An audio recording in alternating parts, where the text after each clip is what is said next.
seems that product management is a kind of by its nature, a bit of a jack of all trades, forgive the phrase, role in itself. If you were to sort of identify the sort of primary skill pillars of being a good product manager, obviously some are more technical, some are more marketing, some are more strategy, and it is one of those roles that can invite people from different backgrounds, which makes it a brilliant function in itself and encourages the diversity perhaps you referred to. What do you think of those sort of most important transferable pillars of skills and experience that make up what could be, you know, your next brilliant product manager? That's a tough question. Yeah, sorry. I've always wanted to ask that question. It's an important question. I'm going to start with the things that I do not see, or what's the deal breaker when I'm speaking with someone and I'm like, So the first one that is my deal breaker is you may have done some product, you know, you have the core skills, but when I look at you, I'm like, you're going to be in a very stressful environment. We're going to put you under a lot of pressure. We're going to change things all the time. Not only you need to be resilient, that's kind of baseline. I'm assuming you're resilient. But you need to bring all the team on board, that they don't report to you, they are in a different team. So I think the biggest kind of that I'm like, nah, doesn't have that, is leadership. And I don't think, leadership is a skill. It's more of a, do I look at the person and I say, is he or she able to lead the team, which sometimes it's more senior people with different styles, more early people than others, you know, it's so that ability to lead and bring the team together. Yeah, stakeholder management. One of the most important ones. Yeah. Again, a communication skill set. Engagement. Yeah. It's communication. Yeah. So it seems like you're moving us away from this perhaps misconception that it's a technical skill set somehow. I mean, you referred to numerical ability, some other generic technical awareness, but you're focusing a lot on the culture piece, the engagement piece, the communication piece. Yeah. Yeah, well, but the other is kind of basics. You have to have the basics, of course. And this is what differentiates you from the others. There are some foundational skill sets that we can't get away from. Okay, cool. But what makes you a very strong product leader is, and I refer to product leader to anyone in the organization. You can be a product associate that it's entry level, but you're still the lead, right? Cool. You're the product leader. So that's leadership is number one. The other one is empathy coupled with strategy.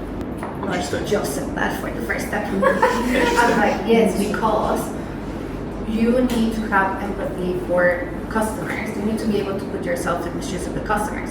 Same in the shoes of everyone else in the team to build this ecosystem for this product as such that you're launching. However, one of the challenges I face or I see others, hey, we need to do this product. And they go straight into, the technical requirement is, I'm like, no, it's not a technical requirement. It's not that specific use case.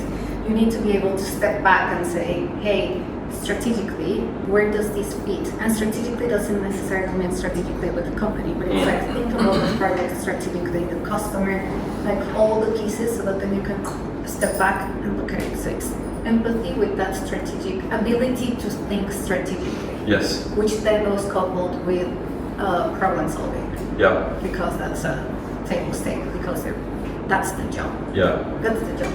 Empathy, that's the job. Yes. Empathy, strategy, problem solving, leadership, summed up. Yeah.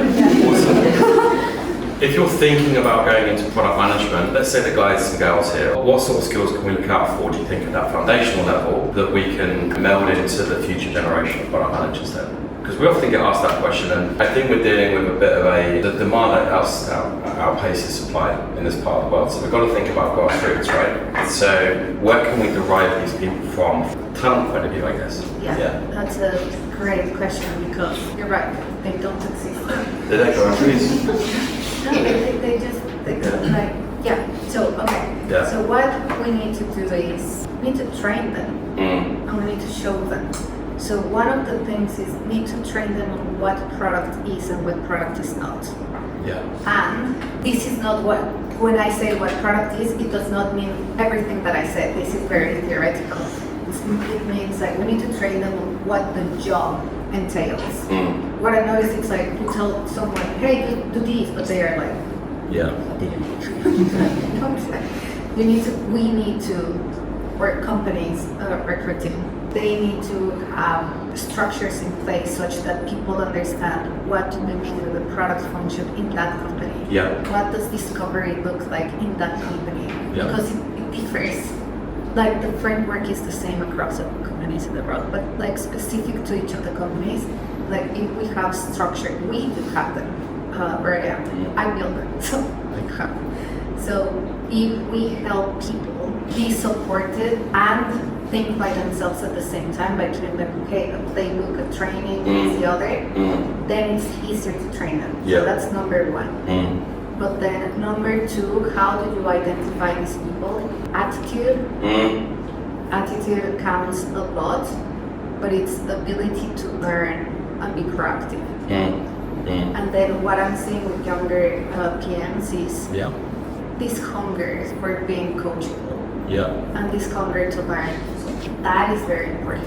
Do you think there's a combination for both, let's say, your more STEM graduates coming through and your arts graduates coming through? There's space for both? It's space for both. Because, that's a great question. Because then, depending on the product, you will have some products that are very technical. So if you're going to go and build an API, then you have someone that's more familiar with tech. Doesn't mean that they will code it, they will not design it, but they need to be able, that's a core skill. We need to be able to talk with the tech team. They will always outsmart you. At any level, because they start talking about this technical jargon that at some point you're But you need to be able to step back and say, well, I understand the basics, right? So it's to have that conversation, especially when you don't want to be just blah blah blah. Like, you need to have that conversation properly at the same level without you doing technical. So at a junior level, they don't need to know tech. They don't need to know coding. Coming back to training, we need to tell them what's an API. How do you read an API document? What does the tech team look for? What does a really bad PM look for a tech guy? What does a good PM look for a tech guy? And then basically, as there's a lot of responsibility on management to ensure that people are supported and trained, so that then once they have those foundations, then you can start building.